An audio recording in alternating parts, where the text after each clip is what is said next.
Hello, my name is Robert Hansen, and I will be doing another reading of my writing, How Dissociative Disorder and the Architects of the System Took Away My Identity. In June of 2017, I supposedly found God. I was supposedly a prophet. I supposedly had a conversation with the Angel Gabriel.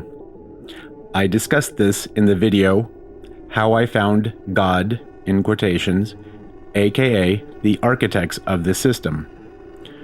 For those who haven't watched the video, I recommend you listen to it before watching any further, but I will quickly recap everything. Due to the Architects of the System, I went on a nearly 6-month journey of self-discovery to find God. Except I didn't find God. For those who don't know, I have dissociative identity disorder. I have multiple personalities. I have garbage personalities. They believe they should be able to do whatever they want without any consequences. The architects of the system are the leadership of these garbage personalities. Instead of finding God, as in the real God, finding God was merely part of an elaborate ruse to take over the main personality and other personalities. This journey led me to a conversation between the main personality and Angel Gabriel. However, I never spoke with Angel Gabriel, but just with another personality posing as Angel Gabriel. This supposed conversation was a different part of the same ruse, planned and executed by the same architects. The architects managed to set up a system through which they can control all of the other personalities, including the main personality. As their plans were unfolding, they focused mainly on getting the main personality's trust. It's also important to note that at that time, I had neither an idea I suffered from dissociative identity disorder, nor did I even know what the disorder was. I will also be using the terms God, Angel Gabriel, and the architects interchangeably in this video. In these instances, both the term God and Angel Gabriel refer to the architects posing as them. After my conversation with Angel Gabriel, the architects left me alone for the day. In the coming days and weeks, my life would become even stranger. Now that the architects, aka God in quotations, now had instilled a belief in me, they now focused on solidifying it. So at no time would I doubt God or them. The context of this coming story is that if I were to doubt God, I would be doubting them. They successfully solidified my belief in God by both terrorizing and impressing me. 2 nights after their successful conversation posing as the Angel Gabriel, another oddity, which at the time I considered to be a miracle, I had insomnia that night. It was 1 a.m. and I had to wake up for work by 7:30 a.m. I entered the kitchen to get something to drink, and a little voice echoed throughout my mind. "So, you don't believe in God, do you? Don't worry, I will shake you of that." Seconds later, the architects of the system, aka God, threw me to the ground. "Now try to get up," the little voice angrily shot into my mind. I pushed with everything I had in me, but I wasn't able to stand up. "Now try to stand up again," the little voice said. That time the architects allowed me to stand up. "I like you better on the ground." Seconds later, the strength in my legs gave out, and I fell to the ground again. The night went on like this for 3 hours before they allowed me to return to bed. When I woke up, certain belongings of mine were out of place and in a mess. The architects made sure I noticed that my laundry was tipped over, because I tipped it over as they were throwing me to the ground. Milk and uneaten food were left out on the counter still because I never had a chance to drink or eat it. They brought these items to my attention the next morning, so I couldn't deny what had happened, such as brushing it off as some bad dream. During those 3 hours, they allowed me to take a break. They also set me on the ground, instead of throwing me to the ground in the kitchen. They focused a lot of my attention on these facts to place this event in the context of a test or a lesson, rather than them simply terrorizing me. They wanted to make sure I knew they weren't trying to hurt me. They gained my trust and the trust of most of the personalities by continuing to place the struggles in the form of a test or a lesson. In retrospect, that night was anything but a test. They wanted to demonstrate their power to me by scaring me.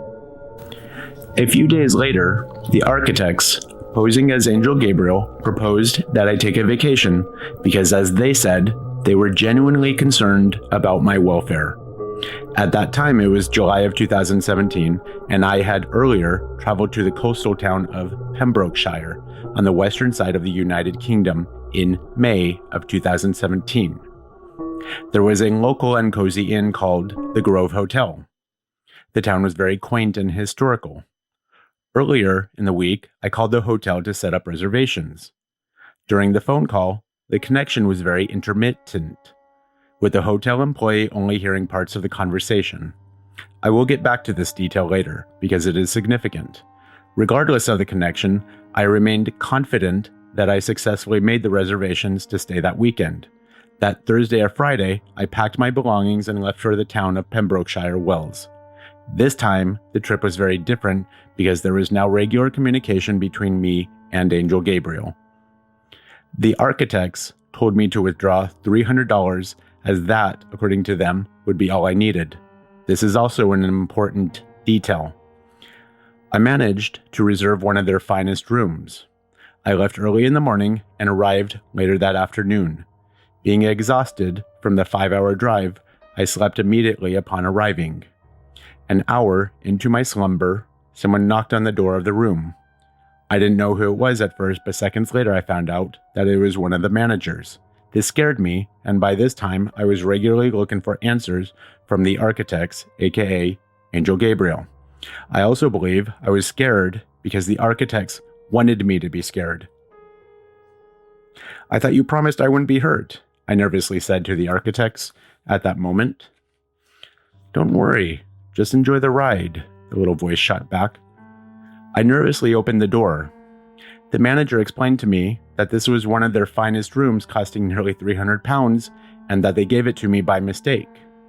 I had brought only £300 with me, as the architect said this would be all that would be required.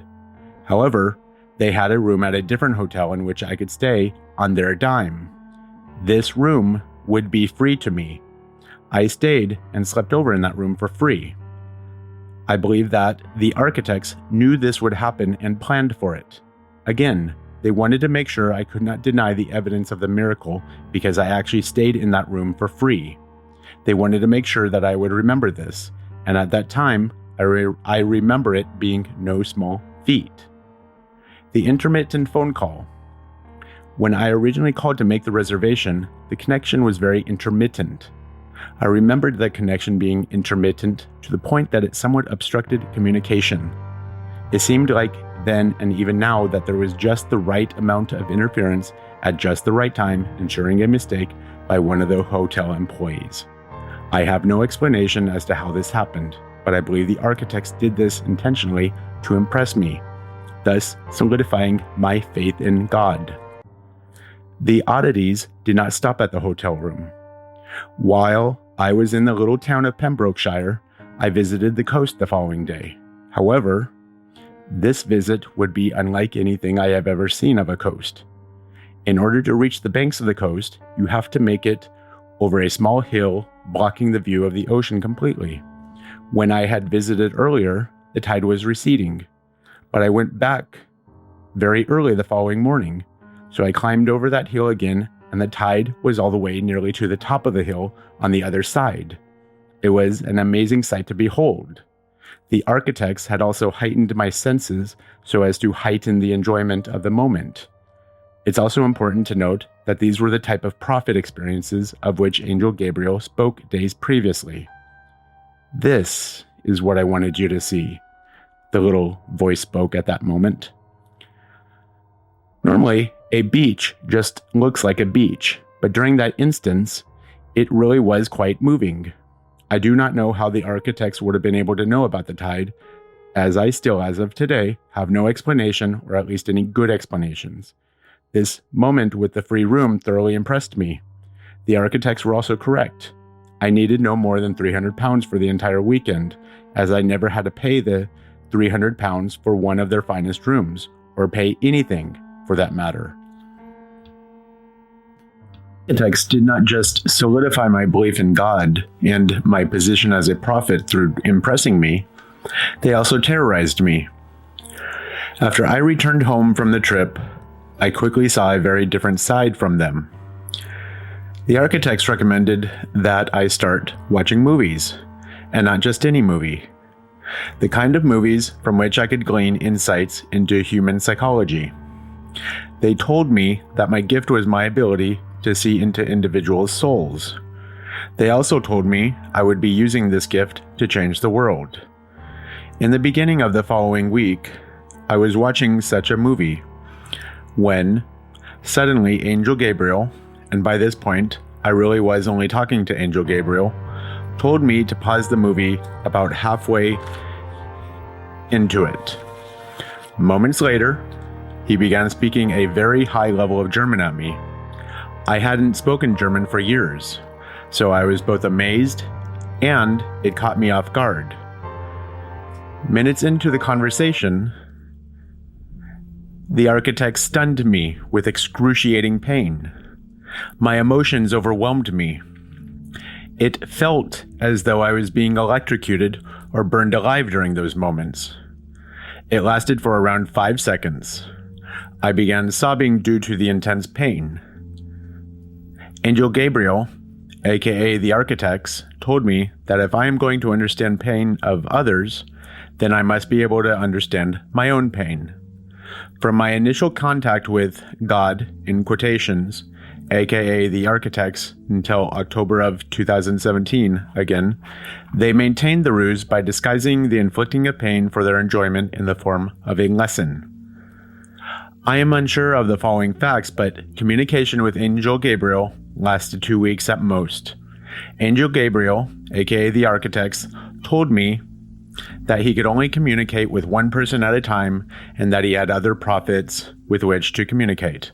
After he left, I would be communicating to God directly and in the subsequent months.